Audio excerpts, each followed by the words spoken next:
Brendan Gulick and Anthony Meglin with you from the Shoe in Columbus.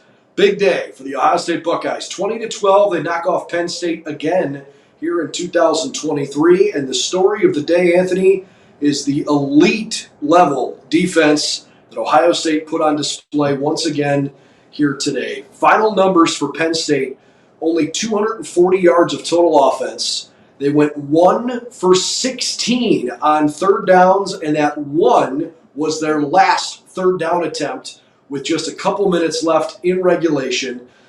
Penn State also was 1 for 3 on fourth downs. That fourth down conversion also came on the final drive of the game for them.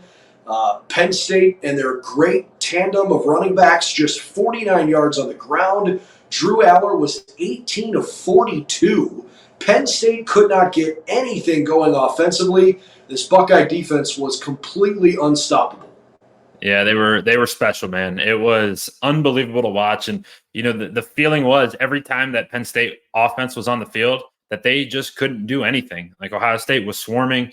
They were everywhere at once. It felt like anytime that Penn State handed the ball off, there was not one Buckeye. There was 2, 3, 4 Buckeyes. And then the rest of them were swarming to the football. And every time Aller dropped back to pass, like he was double clutching, trying to move. And you'd look back, they'd show the back clip from the Sky Judge. And it was like, everyone's plastered, like just plastered coverage. It just was incredibly, incredibly impressive. And to do that minus Denzel Burke is even more special. And just like this defense, man, every time that they're on the field or any time that the ball's even kicked off on a Saturday afternoon, Ohio State's in the football game because this defense is so darn good. I can't wait to talk about Jordan Hancock and Jermaine Matthews and Tommy Ike in just a moment. But first, want to play a clip here from Jim Knowles, who talked post-game about how proud he is of his defense and how he recognizes that they are playing right now with a supreme level of confidence. Jim, we talked to you in the locker room after the Peach Bowl, and there was a sense of frustration or disappointment in your voice with the way that last season ended and the way that the defense, I think you said, almost let the offense down. To go out and have a performance like this, in this big of a spot, in this game, with your defense and win it with defense, what does that mean to you to see this group kind of to come full circle? You know, first you're happy for the players, you know, and happy for our head coach and all the fans, and that they now have confidence, you know, that they can win the game on defense. You know, I don't look at stats, but I guess Penn State had a pretty good defense, you know, so we talked to them before the game about, hey, you're not just Penn State's offense, you're playing Penn State defense. They make one play, we got to make 2. If they make 2, we got to make 3. So it's a sense of maturity, leadership. Maybe a little chip on your shoulder, you know, and we've done a lot of work to everyone faith in us, for sure. That is such an unbelievable perspective. I love that from Jim Knowles. And for folks that don't know, and Anthony, I want to ask you this specifically. For folks that don't know, Anthony played on a team that literally went to the national semifinals in Division III college football, where the defensive coordinator on that team was Brandon Staley, who's now coaching the Los Angeles Chargers. And they ran things very similarly to the way the Chargers and previously with the Rams, where Brandon's defenses were really good, where you know that was the mentality. And I'm curious, did you ever hear that kind of stuff from Coach Staley when you were playing about, hey, defense, you're not just playing the other team's offense. If their defense goes out and makes a play, you got to make 2. If their D makes 2 plays, you got to go make 3. Because I don't know that I've quite heard a defensive coordinator verbalize that publicly before. It's like the good ones. There's threads of the same stuff, and like that was a lot of the conversation with Coach Staley and that whole entire defense. And what happens when that's the case is these guys, they're prideful in what they do anyway, but every Saturday they come on the field, they want there to be zero question that they're the best units on the field. So they're not only competing against the other team's offense and the other team's defense, they're trying to be better than our offense. Like it was like a win for them would be like, hey, we scored more points than our offense did. That happened before I played quarterback. I can say it. Like sometimes our defense outscored our offense and it was mostly my fault, but like it would be like that was their goal. And it became one of those things where it's like they were competitive to the point where they wanted there to be zero question that they were the best unit on the football field. And that's similar to this team. And it's not in a negative ego way where it's like all about me, me, me. It's just like, hey, we're really freaking good. And every level is really freaking good. And good luck to that offense to come out on the field, because we're going to hunt you for 4 straight hours, play after play after play, 60 straight minutes, and just best of luck to you, because you're going to need all of it. And, there's a lot of themes that carry over between the great defenses, and that's certainly one of them.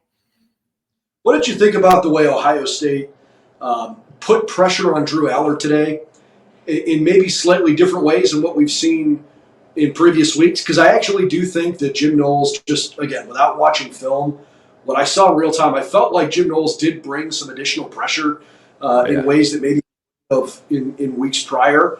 But still, the defense played in a way that mostly prevented big plays. It was awesome to watch, and I hope that the tape kind of backs up how I felt about it during the game, because it almost was like they came out with their game plan of like, hey, here's how we're going to cover them down the field. We're going to play some of these zones and do this and that.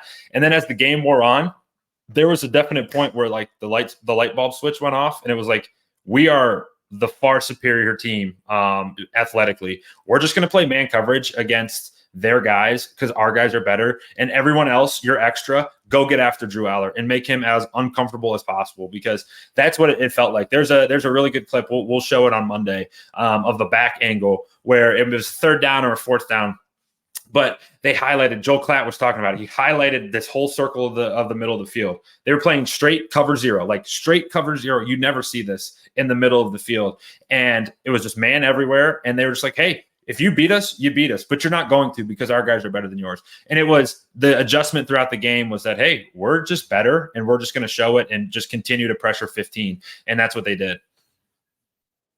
Pretty darn impressive. I mean, you think about this defense giving up 87 points combined between Michigan and Georgia last year. And I just, for a group that has so much of the same personnel they had a year ago, it looks like an entirely different group because of the way Jim Knowles has adjusted and figured out how to make this thing sing. And Ryan Day was incredibly praiseworthy of Jim Knowles and his staff post-game. Ryan said, hey, look, I'm willing to win games defensively. Sure, we don't need to necessarily go out and score 50. That's not always the most fun way to do it, but we want to win. We're competitive. And today the defense showed once again why they are an elite group. Just to put a cap on this with some numbers, again, Drew Aller, 18 of 42 for 191 and a touchdown. Nicholas Singleton, 9 carries for 48 yards. Katron Allen had 9 carries for 26 yards.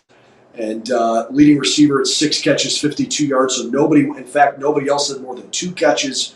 Lambert Smith, the one that had 6. So, I mean, we're talking about a day where Penn State just couldn't offensively, even get any one player in any kind of rhythm. The defensive line for the Buckeyes just totally harassed Penn State from the get-go.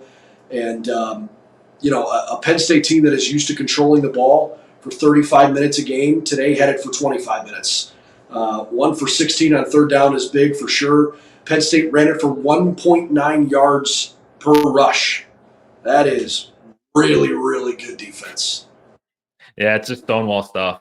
And when you can't do anything, it's a very lonely feeling when you're dropping back. And I don't think Drew played particularly well, Drew Aller, that is. I thought he missed some stuff, and it just wasn't accurate today. And then they just, Jim Knowles, it was like smell blood in the water, and he just let him go. And it was impressive. It was just a really impressive performance. I'm excited to look at it in more in depth here in the coming days. Yeah, and I think we're going to end up talking a lot about Jordan Hancock and his ability to move seamlessly from basically being their nickel guy out to playing as a starting corner. And then Matthews, a freshman, coming in and seeing legitimate time in big moments and not missing a beat. Really, really impressive for Ohio State to play like that without their number 1 defensive back on the field. Yeah, I think Klatt made a point at the end of the game. They're like, yeah, we haven't even said his name all game long. And it's just like Denzel Burke, out there just was a blanket receiver, or just blanketing his receivers and just playing really good. So when you have this defense playing at this level, you can beat anybody in the country. There's nobody that scares you. Tommy Eichenberg, Steele Chambers combined for 14 tackles. Cody Simon, I thought, played great too. He had 5 tackles. Buckeyes had a total of 8 tackles for loss, 6 breakups, 4 hurries. They sacked Drew Eller 4 times today. Sonny Styles had 1. Kenyatta Jackson had 1. JT Tuimoloau and Caden Curry all got to the quarterback. It was quite a party for the Buckeye defense here at home. Biggest home game of the year. Biggest win of the season so far for sure. The Buckeyes are 7-0 to get ready for the Wisconsin Badgers in Madison next weekend. For all the latest news and info on Ohio State's big win over the Nittany Lions this afternoon, please subscribe to this YouTube channel and certainly head over to BuckeyesNow.com.